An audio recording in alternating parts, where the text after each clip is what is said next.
jẹ́ ká gbàdúrà ní orúkọ Jésù bàbá wa àti Ọlọ́run ayérayé ọba nínú àwọn ọba olórí àwọn ọba tó ń ṣe ohun gbogbo nínú ohun gbogbo àwọn ọmọ rẹ̀ wa dúpẹ́ o àmú ọpẹ́ wa àmúyìn wá fún iṣẹ́ ìlọsíwájú fún ìtẹ̀síwájú tí ní ìlú wa ní agbègbè wa ẹ fún kábíyèsí àti gbogbo ìlú ní oore ọ̀fẹ́ láti bẹ̀rẹ̀ iṣẹ́ yìí ẹ sì fún wọn ní oore ọ̀fẹ́ láti mú wa sí ibi tí a dé fún ṣíṣí lọ́jọ́ òní adúpẹ́ ẹ dá wọn sí ẹ dá iléeṣẹ́ ẹ dọ́nà sí ẹ dá gbogbo ará àti olùfẹ́ sí ẹ mú wọn lọ láyọ̀ mú wọn bọ̀ láyọ̀ ń pèsè fún wọn ojú òtì wọn ọpẹ́ ni a mú wá o bàbá gbọ́pẹ́ kẹgbà yín wá o lónìí yìí ni àwa fi iṣẹ́ yìí lé yín lọ́wọ́ o a fi ìyókù lé yín lọ́wọ́ o a fi ohun gbogbo lé yín lọ́wọ́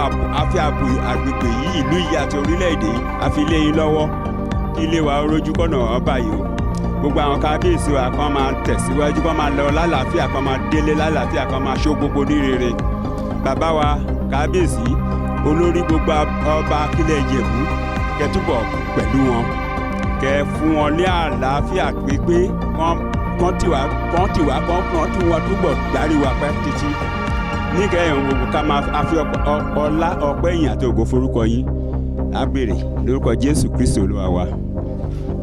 Kábíyèsí aláyélúwà àdúpẹ́ lọ́dọ̀ Ọlọ́run Olódùmarè ní ṣókí ẹ jẹ́ ká ṣe báyìí mo kí prof bí wọ́n ṣe ń jókòó bákan náà ni mo ń kí bá amòfin gbogbo ìlú pátápátá at one time Deputy Speaker House of Assembly mo kí yín káàbọ̀ sí àárín wa mo kí àwọn olórí tí wọ́n wà ń kalẹ̀ mo kí gbogbo àwọn ọ̀túnba mo kí gbogbo àwọn olóyè mo kí gbogbo àwa baálẹ̀ tí ma gbogbo àwọn olórí tún mo wá ń kí the president Ìṣàn Grammar School Old Student Association up school ọmọọba Bùnmi Mẹ́bùdé Ìṣàn Grammar School God is a foundation ẹ pàtẹ́wọ́ fúnra yín bí tẹ́ ẹ jókòó sí wọn. You are welcome. Thank you very much for being there. Kábíyèsí aláyélúwà bàbá wa Ọ̀kẹ́mú ti ìlú Alá ẹ bá mi ṣe kábíyèsí o. Bàbá wa kábíyèsí aláyélúwà Olúwòrò ti ìlú Ìwòrò ẹ bá mi ṣe kábíyèsí o. Bàbá wa kábíyèsí Àjàláyé ìlú Kùsà ẹ bá mi ṣe kábíyèsí o.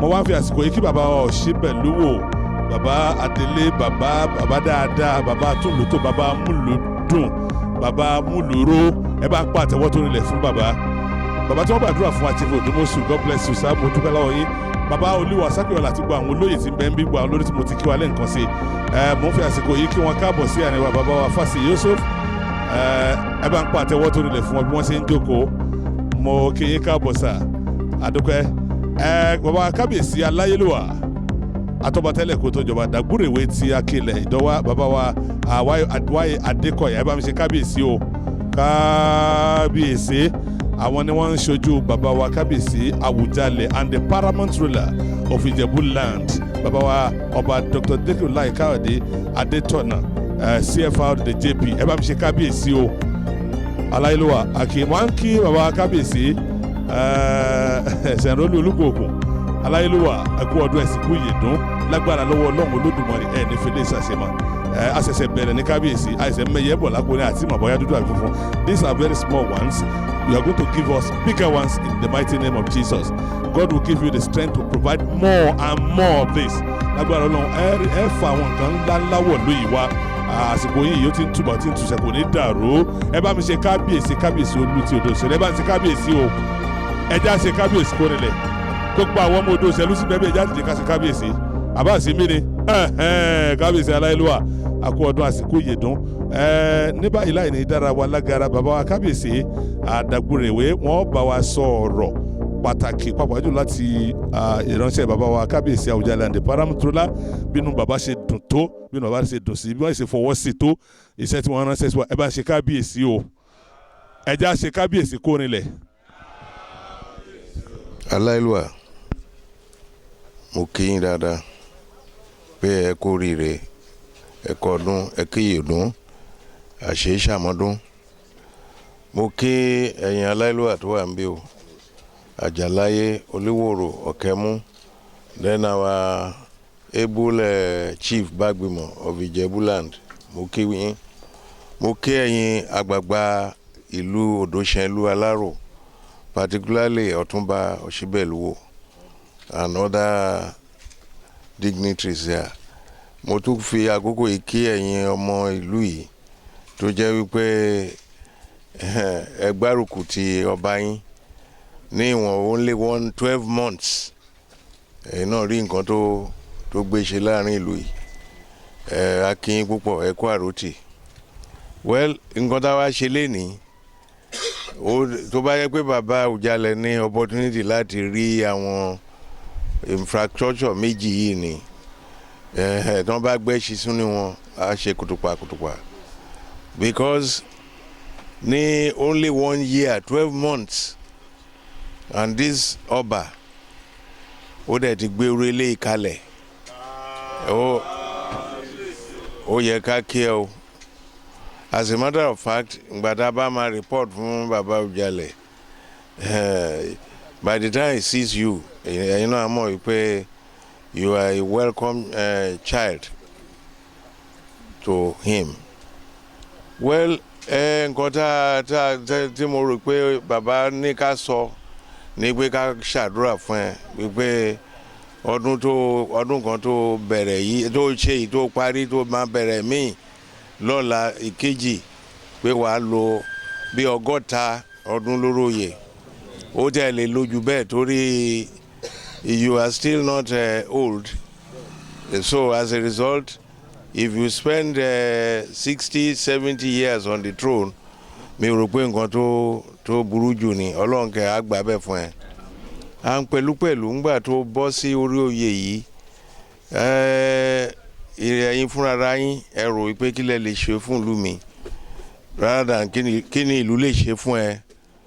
Mo rò pé ó gbà lọ́kàn ara ẹ wípé àwọn ará Odòṣèlú àwọn ọmọ Odòṣèlú àti ẹbí Ọwọ́sà ẹbí Owóre wọ́n gbà yín láàyè láti wá putú tó fẹ́ pa tó ń gbà náà ti fún ẹ lákòókò yìí láti jọba ìlú yìí and you have not let them down. That's the result of what we are seeing here. This is a fantastic project. By any standard, tó bá tẹ̀tẹ̀ jẹ́ ìjọba ló fẹ́ kọ́ customary court, mi ò rò pé wọ́n á lè ṣe ju ilé lọ. See the population in this area and the catchment area, wọ́n ní fẹ́ ṣe ju ilé lọ. But all the same, you have done wonderfully well, very wonderfully well. As a matter of fact, you are supposed to be now a beacon of hope for everybody who is wishing to get to the throne of any town or village in this Ogun State, Ijebu in particular. Because why I'm saying this is that if you don't have anything in mind and you say you want to become an Oba, the person is just deceiving himself. But in your own particular case, it's not so. I knew your palace early this morning, and that's another fantastic edifice for an Oba to live in, which shows that you have already made your mind that when you get to the throne, you will perform wonders, and you've been performing wonders. And to say this much, your predecessor laid a good foundation for this town. When you enter his own palace there, you will know that you are in another place, more than that of a palace, and you have copied the same thing. By and large, I think that you need the prayers of everybody, your people inclusive, so that by the time you will spend 10 years on the throne, we don't know whether you will bring another building here to liken that of what I will call Independence Building. That is high-rise building up to 24 layers.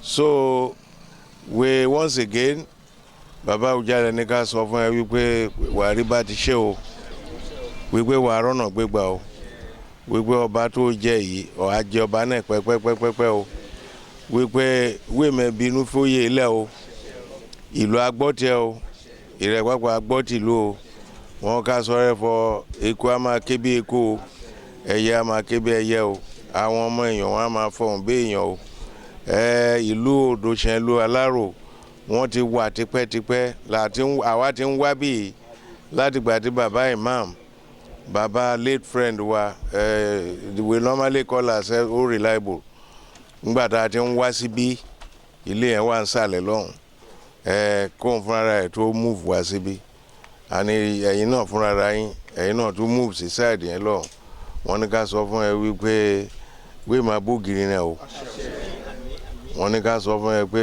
wé máa ra ògiri náà bàrà o fọ etí rẹ̀ máa di o ojú rẹ̀ máa fọ́ o ìgbọ́n rẹ̀ máa wà lò wé máa bógiri náà wé kẹ̀dẹ̀ máa gbógòrò kó máa wà lé wọ́n ní ká sọ fún ẹ pé kò sọ́mọ tó máa gbé sí o ò ní gbá wọn lórí sí o ẹbí ọwọ́ sá ẹbí owó re kò séyìí tó máa fúnra ara ẹ máa sọ pé ẹ má dẹ̀ wà bí mọ́ tó kò bá ń jẹ́ tọ́lọ́run gbogbo èèyàn ló máa fẹ́ràn ẹ o gbogbo àwọn ará ìlú á fẹ́ràn ẹ o àwọn ọmọdé ìlú wọn á fẹ́ràn ẹ o àwọn ìyá wa kẹ̀ wọ́n á fojú àánú wò ẹ o àwọn ọba ẹni pápá àwọn náà tún ojú ṣòkùnù wọ́n á fowó ẹ o wọ́n ní ká sọ fún ẹ wípé láwùjọ àwọn ọlọ́ba fọwé máa tẹ́ o wé máa bẹ́lẹ̀ tẹ́rẹ̀ akọlùkọgbà ayé wọn ká sọ rẹ máa ṣe tẹ ẹni tẹ ti jó ẹ máa kóná mọ́tì rẹ àwọn tó jẹ́ wípé àwọn agúnbàjẹ́ tán lódó wọ́n máa ilẹ̀ rí tirẹ̀ ṣe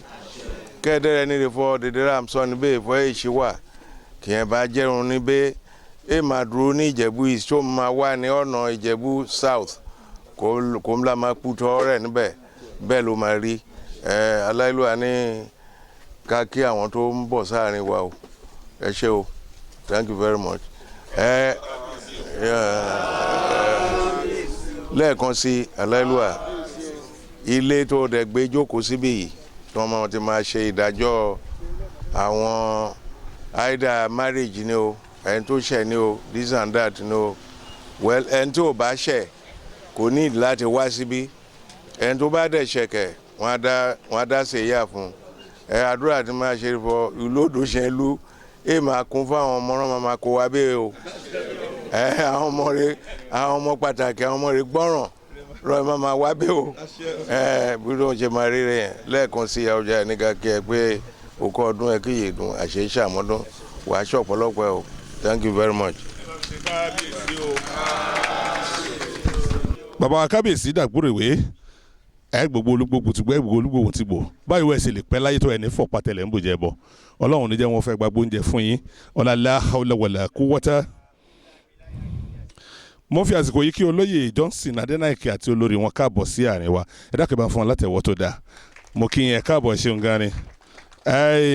aláìlúwà bàbá Dàgbúrèwé ẹ dákun ẹ fún wa ní yọ̀ǹda ẹni bíi méjì wọ́n ní goodwill messages mo fẹ́ pé baba Ọ̀túnba Dr. Fásì Yusuf Bágbìmọ̀ chief ẹ má bínú chief Dr. Fásì Yusuf Bágbìmọ̀ Akilẹ̀ Ìjẹ̀bú tí wọ́n jẹ́ ọ̀tún gíwá ẹgbẹ́ Bágbìmọ̀ Akilẹ̀ Ìjẹ̀bú àtẹ́wọ́ wọn dà ẹ dákun àtẹ́wọ́ dà.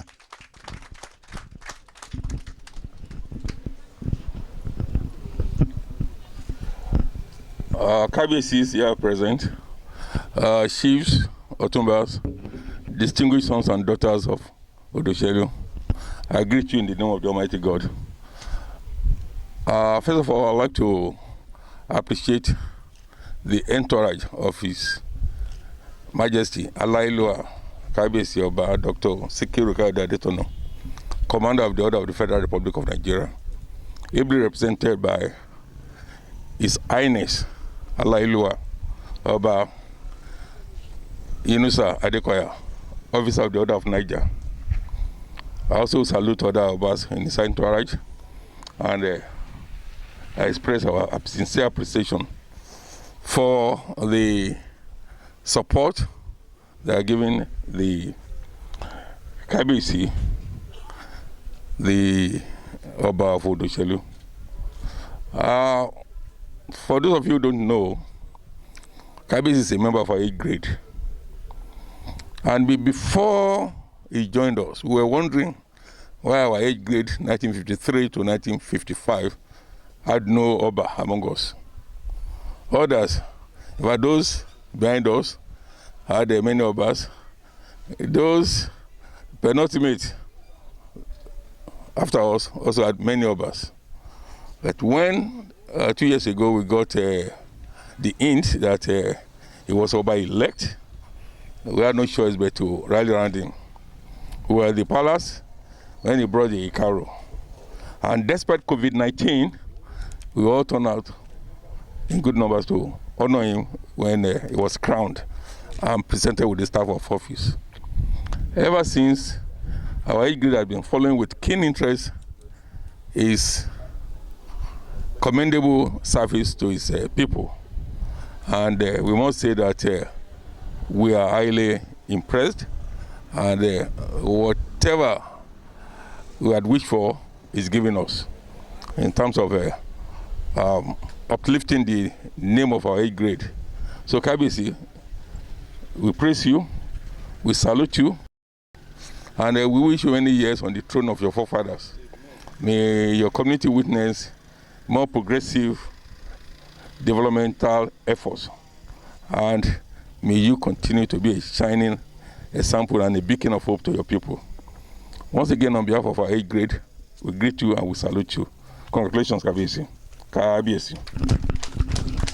Adúpẹ́ lọ́wọ́ bàbá wa Chief Dr. Fase Yusuf Sàmọ́ Sangodo. Ẹ bá ń sọ pé Sàmọ́ Sangodo. Adúpẹ́ sà. Ní báyìí Kábíyèsí Aláyélúwà, mo fẹ́ pé bá amòfin Adégbèsàn. Odúgbèsàn má bínú is from this town, and definitely this is you know, what do you call it now? Your constituency. Being a lawyer, a very distinguished one for that matter. Ẹ bá ń pàtẹ́wọ́ tó nílẹ̀ fún wọn. All protocols duly observed. Mo kí Aláyélúwà, bàbá mi Ọba Dàgbúrè tó ń ṣojú bàbá wa Àwùjalẹ̀. Mo kí àwọn lọ́balọ́ba. Mo kí ọba tèmi, ẹ̀gbọ́n mi, adviser mi, confidant mi, Ọba Odòṣèlú Alárò, Kábíyèsí Olú. Mo kí gbogbo àwọn lọ́ba yòókù láì yọ ẹnìkankan sí. Mo wá kí àwọn ọba nǹkan sùn wa tí wọ́n gba Kábíyèsí wa láyè láti gorí àléfà láti tún ṣe ohun mèremère yìí. Láti ọ̀sẹ̀ tó kọjá láti ń ṣe ayẹyẹ ọdún kìíní tí bàbá wa ọba wa Aláyélúwà wa tí wọ́n gorí oyè yìí. Oyè náà ẹ lò pẹ́pẹ́pẹ́pẹ́ o.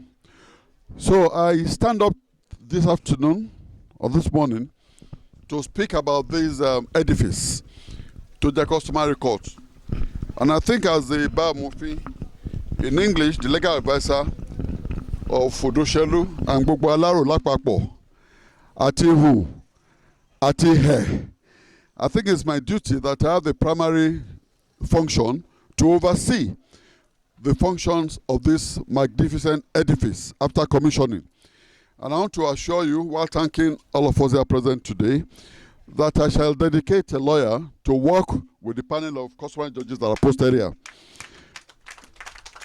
Because I believe that in this environment, and the local government as a whole, if anything goes wrong, the first point I think, ṣé wọn ò ní legal adviser ń bẹ̀ ni, ṣé wọn ò ní lawyer ń lu yẹn ni. So I want to assure you that I shall not shirk my responsibilities to the whole community and to the whole local government, so that this befitting edifice, even láti Ìjẹ̀bú Òde pàápàá ń tòrò, wọ́n máa gbé case wá síbí. Àwọn adájọ́ á ní pé because àwọn litigants wọ́n máa ń fẹ́ ibi tó wà conducive fún láti ṣe cases wọn. And I want to assure you we shall make this place very comfortable for lawyers and for the litigants, so that they can have quick dispensation of justice. And I, as the Ba Amofin, shall contribute my quota. Once again, I thank you all for coming. Today is not a day for speech making. It is just to thank the Kabiyesi, His Royal Majesty, Tiwọn Waba Commission B, and also to thank all of us and to thank the community and say thank you all. Thank you. God bless us. Àtẹ́wọ́ tó nílẹ̀ fún Ba Amofin. Ọlọ́run á fún yín ní ọgbọ́n inú àti agbára láti lè ṣe bí ẹ ṣe wí. It is well with you in the mighty name of Jesus. Kábíyèsí Aláyélúwà àfẹ́ dára lága because we shall be going to the church now. Ẹ jẹ́ kí n pe Professor Badejo, a prolific professor for that matter, to give us the vote of thanks. Dédé àwọn lọ́balọ́ba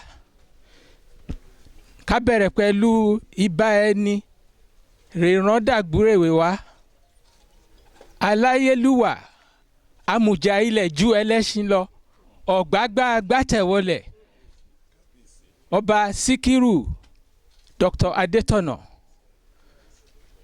àti ibami Yínúsà Dàgbúrèwé rè wá ṣojú wọn lẹ́ni àdúpẹ́ náwó wọn àdúpẹ́ náwó dédé àwọn lọ́balọ́ba rẹ̀ wá rí Odòṣèlú lẹ́ni láti wá dúró tì Olú of Odòṣèlú ní iṣẹ́ ńláńlá èrò ń ṣe rílùú láti security rẹ̀ jẹ́ gbòǹgbò ní dédé Nàìjíríà lẹ́ni ràn kọ́kọ́ rò fọ́ ká ṣe bí ìlú ṣe máa wà secured káwọn ọmọ ìlú máa lè nẹ ọkàn láti wá ilé láti sùn mọ́jú kó má sí ìjayà fọ àbí àwọn Fúlàní ń wá àbí wọ́n ń wá àdúpẹ́ náwó ọba ẹni dẹ̀nẹ́yìn yẹn náà rọ́bà ẹni tún fi ilé ìdájọ́ rè jẹ́ gbòǹgbò fún dédé agbègbè ẹni àdúpẹ́ lọ́pọ̀lọpọ̀ fún iṣẹ́ ribiribi èrí Olú of Odòṣèlú Aláró ṣe láàrin ọdún kan rán dé orí oyè pẹ̀lú ayọ̀ rí àfidúpẹ́ náwó dédé ọ̀hún rèwà níbẹ̀nẹ́ni láti orí Dàgbúrèwé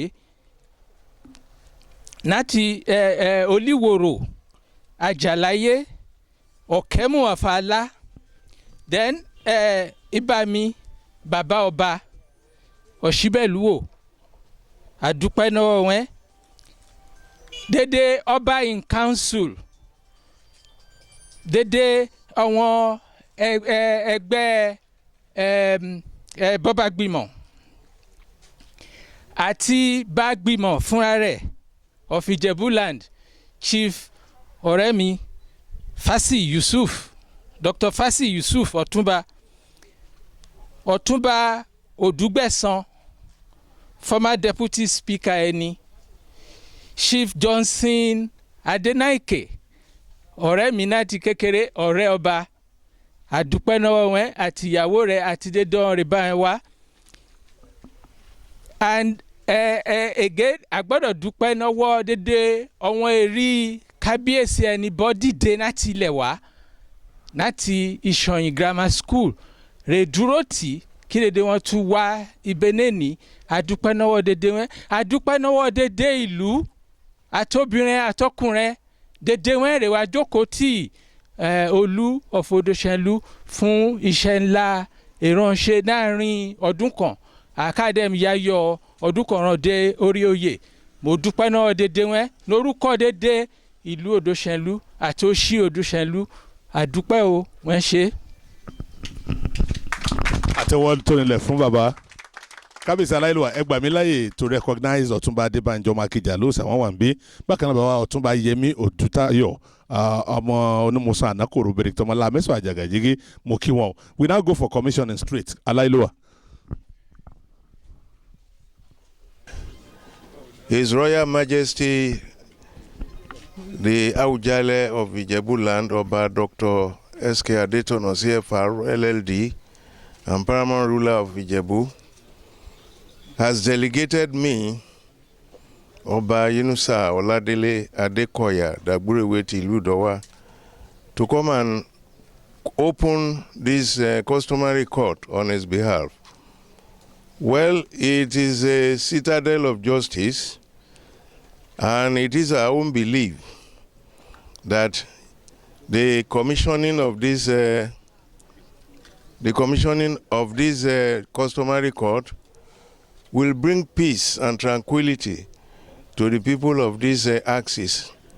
And he has asked me to inform His Royal Highness, the Olu of Odòṣèlú, that what you have done here is a landmark in the history of Ilugun Alaro axis of Ijebu-Land.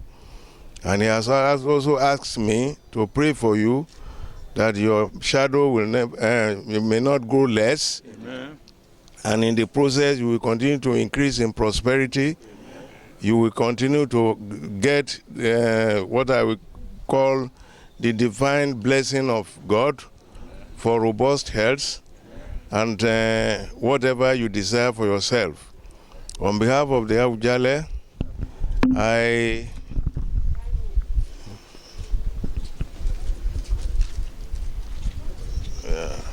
let us. No. Let me. Yeah. In the name of God, in the name of Almighty God, we open this place to offer justice, peace, and tranquility to Odoshenlu in particular and Ilugun Alaro in general, and Ogun State in general, Nigeria. God bless you. Bàbá wa.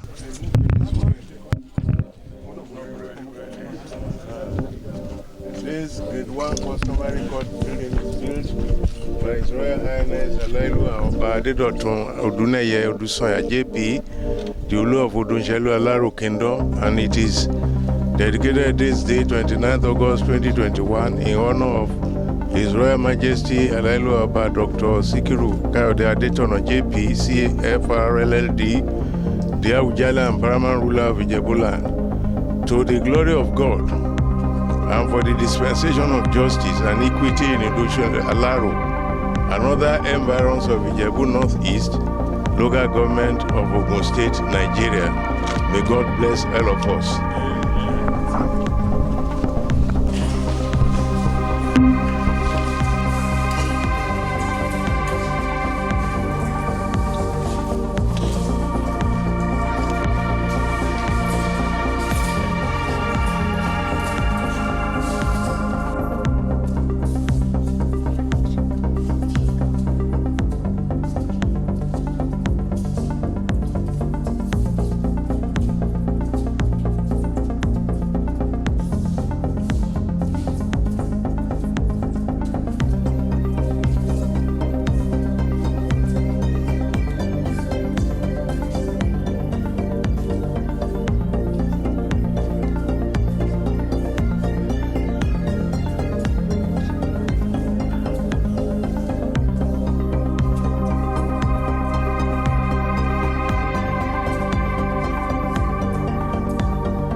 الفاتحة بسم الله الحمد لله الرحمن الرحيم مالك يوم الدين إياك نعبد وإياك نستعين اهدنا الصراط المستقيم صراط الذين أنعمت عليهم غير المغضوب عليهم ولا الضالين.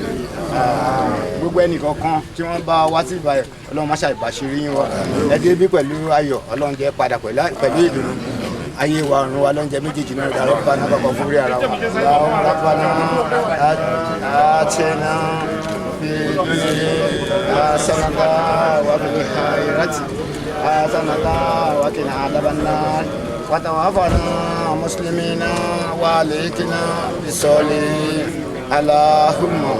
أرزقنا بكلمة لا إله إلا الله محمد رسول الله صلى الله عليه وسلم لا إله إلا الله محمد رسول الله صلى الله عليه وسلم لا إله إلا الله محمد رسول الله صلى الله عليه وسلم الحمد لله الحمد لله الحمد لله رب العالمين صلوا على النبي الكريم.